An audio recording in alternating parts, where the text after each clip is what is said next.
你算异性吗？我能跟你单独相处吗？我就是不想你和张颖单独在一起。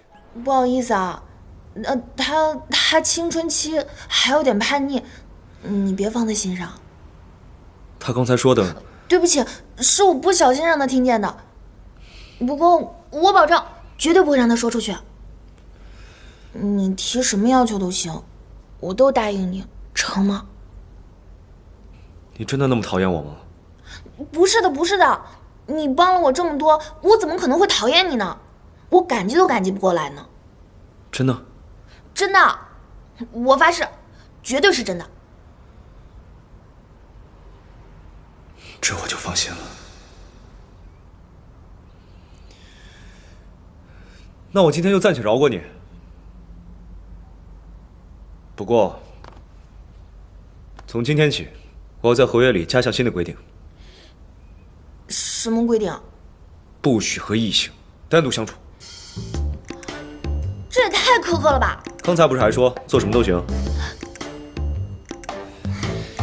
那我问你，怎么样才算跟异性单独相处？我哥算吗？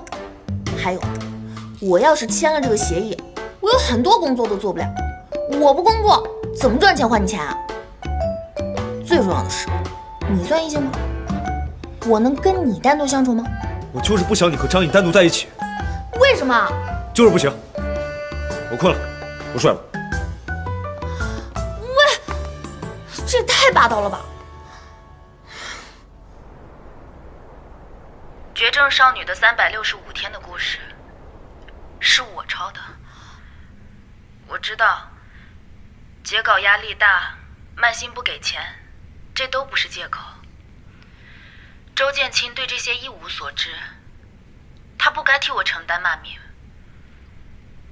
今天，有位小水琴的朋友找到我，跟我说了一句话。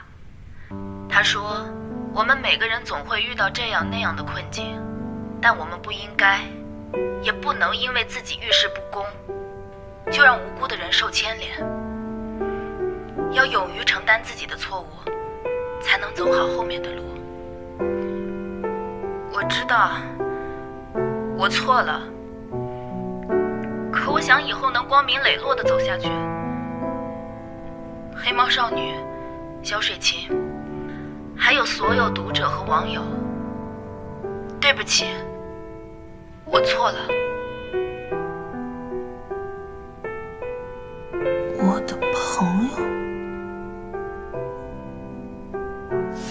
你等着我，我有好消息要告诉你。哎。